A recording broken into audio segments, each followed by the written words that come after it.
Hello everyone and welcome back to another video. So today we're going to take a look at the Manaforge Omega, which is the upcoming raid in patch 11.2, which is the next patch, which I believe personally is going to come around the 13th of August, but definitely in August, especially if we look at the roadmap they have shown us.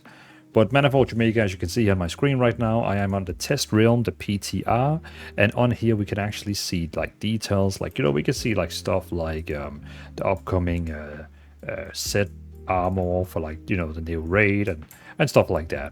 And I was thinking, why not take a look at this Manaforge Omega? What kind of bosses are we going to fight against? What do they look like? And what kind of like loot can we drop? So let's start with the first part. Who are we actually going to be facing against? So first boss is called Plexus Sentinel, which is this guy here. As I hear, he's kind of like the guy who's like making sure that the pipes are working, because I heard in the interview that we're basically going to come through the pipes like the mana forge, because they're kind of like trying to suck out the mana, like all the energy out of that realm we're going to defend. And basically those pipes is this guy here. He's basically responsible for that. He also has these overloading attendants, but we can see here, patrolling colossal machinery of Manaforge Omega, the Plexus Sentinel ensures that energy from shattered world of Karesh is cleanly filtered into Manaforge's central chamber. As the first line of defense, all incoming energy must be sterilized, all pollutants must be purged. So yeah, he's basically the first line of defense, like he's the first guy you're gonna go through. He is like, if we do raid finder, he drops 668 gear, and on normal 681, heroic 694, and mythic 707, which is like the gear that he can drop. He personally, you can see he drops quite a lot of things, like a two-handed polearm, some one-handed weapons, a few different pieces. I mean, we're not going to go through all the items he drops, because else this video is going to be 35 minutes long. Second boss we do have here is Lumita. This was Plexus Sentinel, in case I forgot to say the name. This is Lumita, which is I mean, I'm a bit confused, because I believe it might be a combination of a what is it, that animal called? Isn't it moth? I can't remember. Yeah, I don't know, how do we say that? Moth. Yeah. Google says it says like that. Moth. So basically, this looks like a combination of a spider and a moth. Very interesting. But basically, careful genetic modification has engendered in this beast an exquisitely rare sensitivity to magic energies, purpose-bred for ability to infuse arcane energy into the prodigious silk weaving. It creates living silk perfect for the Soulbinder to use in binding shadow guards. I see. And again, she, whatever it is dropping the same eye level as the first boss, so basically 707. But it also drops these synthesizer Soulbinder Manaforge set leg items. So basically it also drops the legs for your raid set. So pretty cool. And a few other items, as you can see here. We got some daggers, bow, shield, leather, plate, mail, cloth, and even some crafting stuff down here. Provides the following: while above 80% health, gain versatility. What is that even for? It's some kind of like pattern. Okay, cool. So next boss, we got Soulbinder Nasre, and he looks like this. She, whatever. Pretty cool. I like that. Very nice. And this person is, without Soulbinder Nasre, the immense army of the Shadow Guard would not exist, coaxing the souls of ethereals out of the twilight nether. The Soulbinders binds them in living silk and in purpose to serve the Shadow Guard. While using the Shadow Guard to defend herself, she also considers them her children. Slaying them will only focus her ire. Okay, so basically,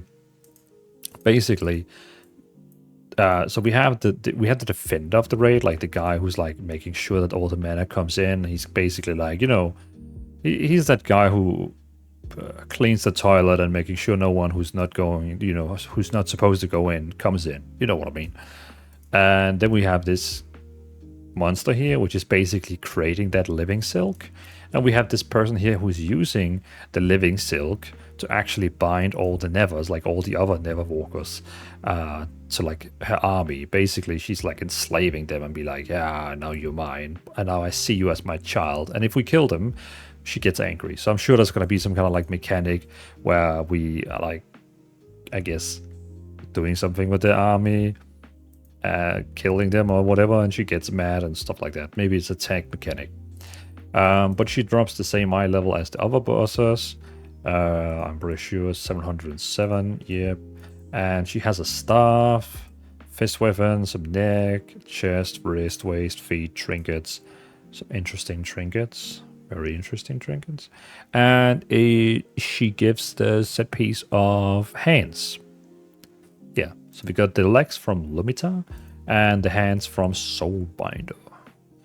Then the next one, we got the Forgeweaver Ras, which is basically this boss here. There's also an Arcane Echo, an Arcane Collector, a Shield Attendant, Arcane Manifestation, and also a Void Manifestation. But yeah, basically the main boss here is the Forgeweaver Ras. So who is that? Using powerful sigils and technospells, Forgeweaver Ras controls the flow of energy from the Forge into Dementious. Dementious is basically the last bad guy who's like, we need to kill him or else he's going to absorb the entire Netherrealm.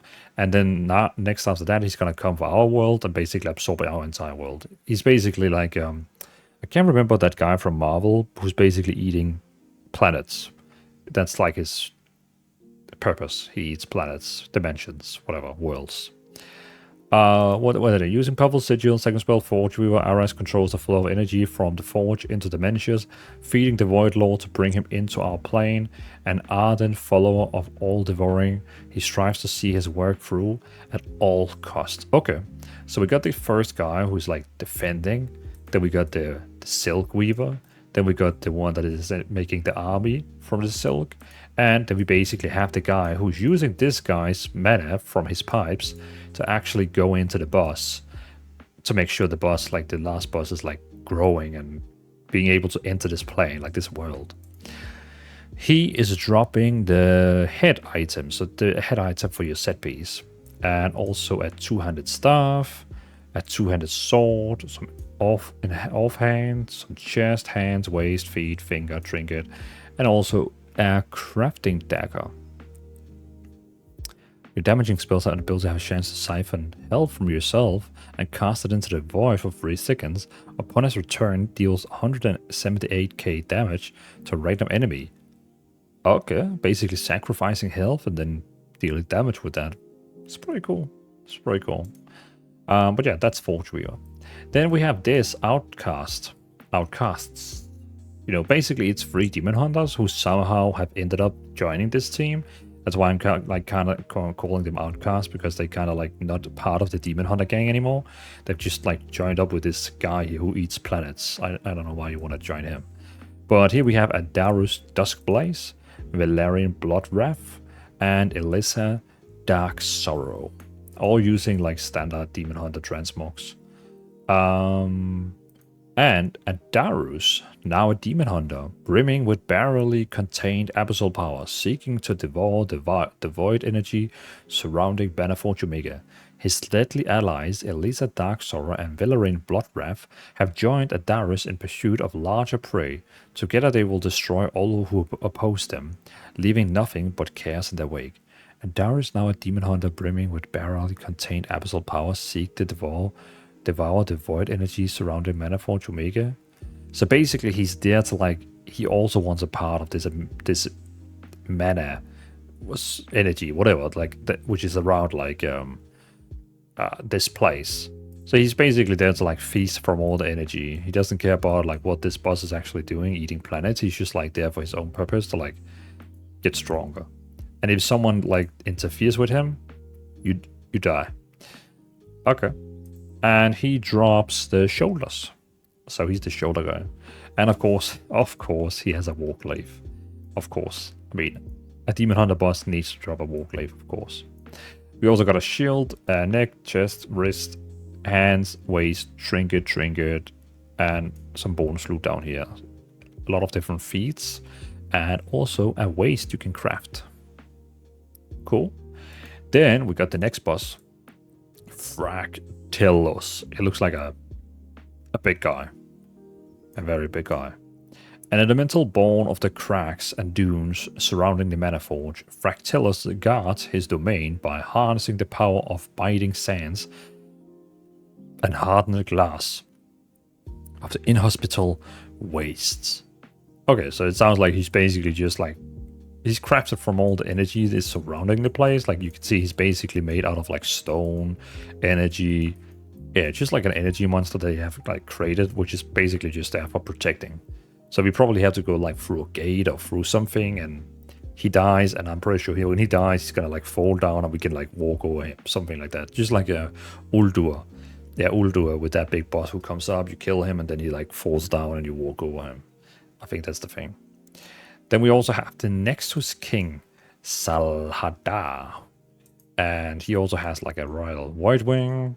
He has a Manaforge Titan, a Nexus Prince Kaivor, and a Nexus Prince Severs, and a Shadowguard Reaper. So, who is the Nexus King Salhadar? Once the ruler of Karash and sworn to defeat Dementious, Nexus King Salhadar revealed that he formed a pact with the very being that shattered his homeworld, atop of his royal Voidwing. Salhadar commands the Shadowguards to ensure the return of his master, Dementious. So basically, the world of Karash, which Dementious basically destroyed, this was the king of that world, and now the king of that world wants to work together with the guy who basically destroyed your world. I guess you gotta be desperate then, but fair enough, you know. I guess this was his way to like coming back to power. So he doesn't drop any set pieces, it looks like, but he has like an axe, dagger, sword, a helmet, neck, shoulders, wrist, hands, waist, legs, feet, trinket, and a very rare two-handed mace, which is agility, strength, stamina, and crit. Empowered in more singularity, collecting loot from the corpses within 40 yards and crushing them into the void dust. Oh, that's funny. So every 3 seconds, you can loot anything around you, and for 40 seconds. It's a mass AoE loot spell. I like that. And it looks freaking amazing. Wow, okay, that's pretty cool. A AoE loot weapon. I like that. So now you don't loot normally, now you just like keybind it and then you just like automatically loot everything around you. Not bad. Very nice for warriors, paladins, death knights, druids, who's going to be using it. Very nice. Then we have the last boss, which is Dementious, who is the size of Stormwind. He's a very big guy. And he can summon Artosian and Parkov.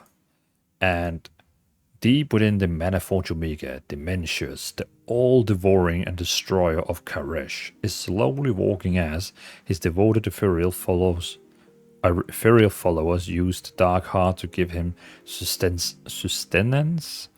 If they succeed, they will unleash a being unfathomable power that could destroy the very fabric of reality. So basically, they are trying to summon this guy, and if they succeed summoning him, he is basically going to destroy the entire reality. I see. Yeah, okay. So, I mean, the previous raid, we just like...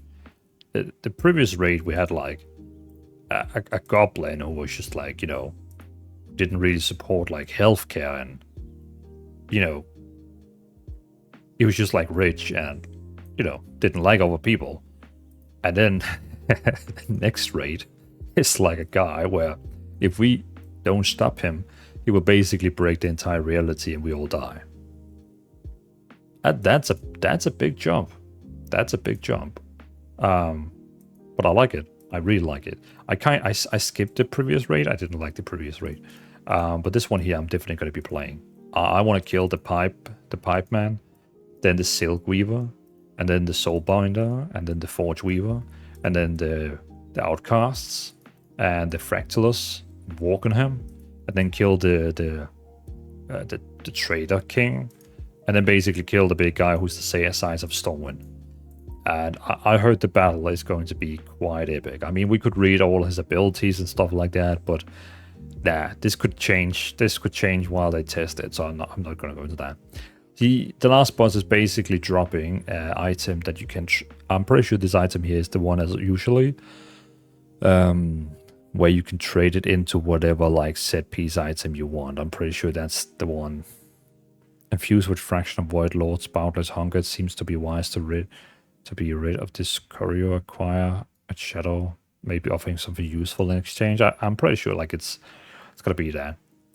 He also drops a dope hammer that really looks dope. And what else we got? A one-hand mace, we got a helmet, shoulders, wrist, hands, waist, legs, feet, finger, trinket. And he can drop bonus loot, a cosmic heartstone. Oh my god, he can actually drop a heartstone? I need that one. Teaches you to perform the Euphoria Depths enchant weapon Euphoria of the Depths. That sounds dope as well. But I need the Cosmic Heartstone. Jeez, that sounds so cool. But yeah, basically that's it. That's the Manaforge Omega. I know maybe you would have liked to see like all the abilities, but we're gonna get back to that once we get closer to the game. But I just kind of like wanted to introduce you all for like the new raid. What are the bosses in there? Why are they there? What's the story behind it? And so on and so on. So yeah. Well, thanks for watching. Have a great day, everyone, and let me know in the comments what do you think about this raid. Do you think it's gonna be a success or not? I will definitely be trying it and beating all the bosses, and I am looking forward to see what this is gonna take us. So yeah, thanks for watching. Bye.